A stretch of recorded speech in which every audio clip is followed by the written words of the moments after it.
Ciao, salve a tutti! Il narcisista torna sempre. Uno dei temi storici affirma tu e Dio, narcisismo e amore. Per capire perché il narcisista ti scarta, lascia una partner, dobbiamo capire perché prima la adesca e la vuole. E vedremo più avanti cosa fare se il narcisista ti ricontatta, si rifà vivo. Sappiamo ormai delle 3 fasi del narcisista.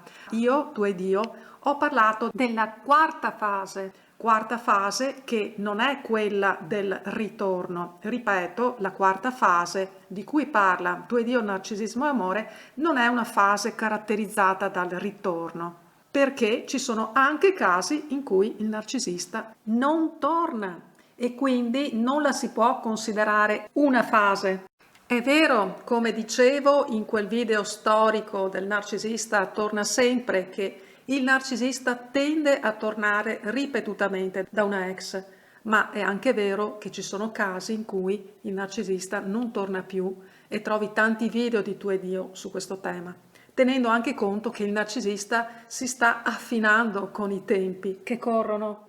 Ma vediamo qual è la quarta fase del narcisista in amore. Ma inizio dalla prima. Si tratta della fase in cui il narcisista conquista la sua preda sentimentale, il cosiddetto love bombing, la fase in cui il narcisista punta la sua preda sentimentale, la mira e decide che quella donna deve essere sua, assolutamente sua. Alcune di queste prede sono prede facili, il narcisista le potrà percepire proprio così, come delle prede facili. Altre le percepirà invece come prede molto più gustose, anche in ragione della loro più difficile reperibilità, quanto in certi casi anche difficoltà a conquistarle. E quindi si getterà alla conquista facendo affidamento su tutte le sue arti seduttive, tra cui i complimenti, i doni, il rendersi disponibile, il bombardamento di attenzioni e il modo in cui saprà illudere la sua vittima sentimentale facendole credere in quello che potrà essere un futuro radioso, meraviglioso che il narcisista le potrà donare. La seconda fase di cui io parlo personalmente è invece quella che chiamo fase di stallo, di passaggio o di sospensione. Ed è la fase in cui il narcisista comincia a staccarsi da te e tu cominci ad essere oggetto di una dissonanza cognitiva, perché comincerai a non capire più cosa sta succedendo, se lui ci sia o non ci sia, se ti ama ancora o se non sei tu a temere di perderlo.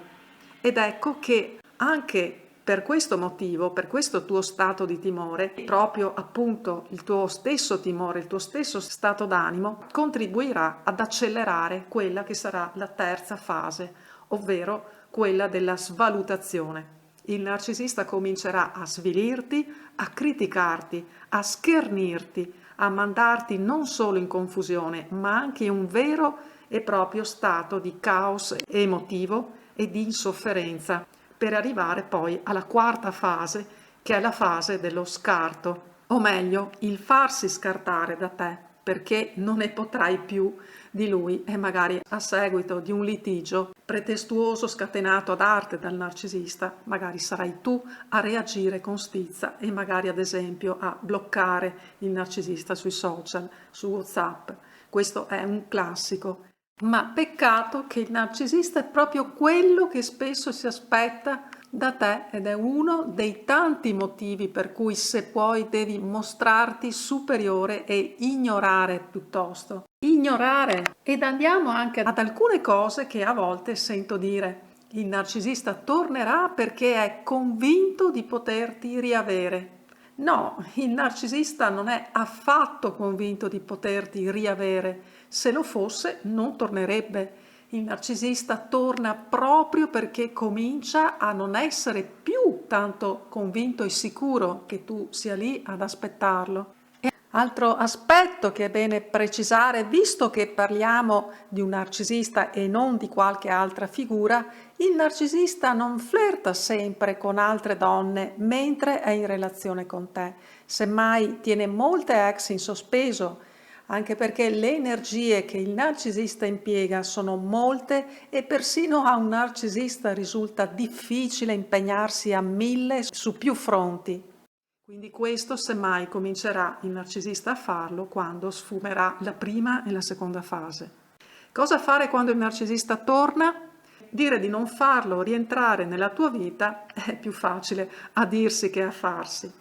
Io continuerò a ribadirlo fino allo sfinimento e lo dico perché queste dinamiche le ho trattate con migliaia di persone fin qui, prima di arrivare a bloccarlo o a bloccarla, e so bene cosa succede nei diversi casi, ma raccogli le tue forze e cerca di non farlo se non è veramente strettamente necessario, perché a volte anche diversi psicologi che trattano di narcisismo solo da quando tutti lo fanno parlano molto sbrigativamente di blocco. Questa è di certo l'azione apparentemente più intuitiva quanto più reattiva ed impulsiva, che non ha a che vedere però con la controintuitività o psicologia inversa, che è utile per dare invece il giusto colpo di reni, per prendersi in mano controintuitivamente anche e prima di tutto nei confronti di se stessi, per andare oltre l'azione impulsiva e stati d'animo tossici come la difesa, la paura, la rabbia, la vendetta, la punizione, l'azione incontrollata, che sono tutti stati d'animo che puoi lasciare tranquillamente a un narcisista e che non sono invece funzionali né per riprendere in mano te stessa e te stesso, né per ricavare qualcosa nel rapporto con il narcisista, se mai tu volessi riprovarci, semmai insomma questa sia la cosa migliore da fare, ma sappiamo bene ormai che non lo è praticamente mai, e neanche per difenderti tante volte, perché bloccare ad esempio uno stalker è un modo molte volte per montargli una furia terribile. No, il blocco quasi mai è veramente la soluzione migliore, a meno che tu non sia veramente in uno stato di spavento, di un'ansia ingestibile e le tue condizioni psicoemotive non versino veramente in condizioni pietose in cui non riesci a reagire e sei sotto una totale confusione in termini veramente gravi ed ingestibili, in cui sembra che veramente non resti altro che bloccare in modo, almeno per un po', di cercare di non essere sollecitata da eventuali messaggi o contatti. Se però la situazione non è così estrema, lavora prima di tutto sulla tua forza interiore, perché se non fai un esercizio di forza con te stessa, prima di tutto, e mi riferisco sempre anche nel caso di un uomo vittima di una donna narcisista, se non fai un atto di forza, basterà ricevere una telefonata mentre sei sopra pensiero da un altro numero di cellulare e sentire la voce del narci che ti fa «Ehi là!»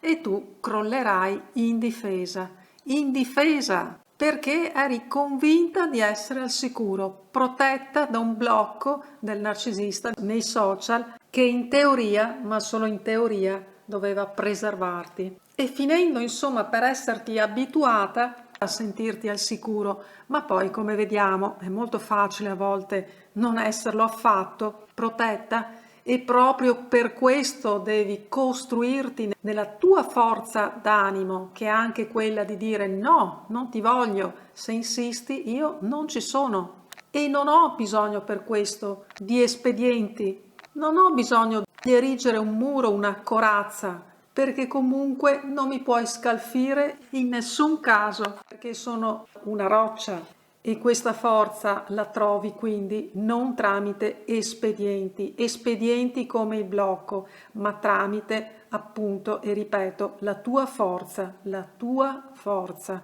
Parliamo qui del narcisista perché, come ho spiegato in tanti video, diverso è il caso in cui chiudi una relazione, ma delle fondamenta c'erano pur sempre in quella relazione, un sentimento c'era.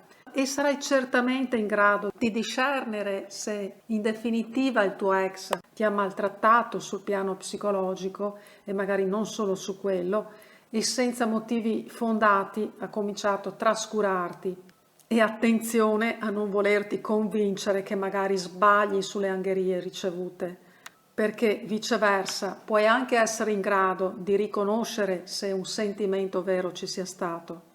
Quindi bloccare nei social il narcisista in modo che sia mai che gli ritorni la curiosità, l'esigenza approvvigionativa di volerti ripescare o anche solo testare nella tua disponibilità.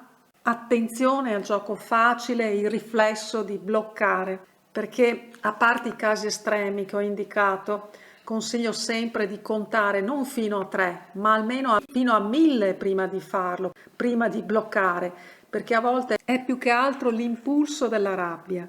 Ci sono state diverse donne e uomini che ho seguito che in un caso volevano riconquistare ad ogni costo il narcisista, costasse quel che costasse, e non importava che fosse narcisista, ma anche così come ci sono state donne e uomini che invece erano risoluti nel chiudere assolutamente col narciso tossico o la narcisa. E poi puntualmente mi dicevano aveva o avevi ragione. Ma mi è venuta la tentazione assolutamente di bloccarlo, di bloccarla, e poi anche quella di sbloccarla o di sbloccarlo. Mi sono venuti sensi di colpa, oppure magari ha bisogno di me, mi può cercare per qualche urgenza e così via. Bella sconfitta, perché ti assicuro che lo sblocco lo si vive con un senso di profonda frustrazione e anche di sconfitta, appunto. Quindi non è solo e tanto il fatto che bloccare alimenta il narcisista nella sua vanità, nel suo senso di potere su di te, al fatto che ti vedrà reagire con moti di rabbia quando non di paura.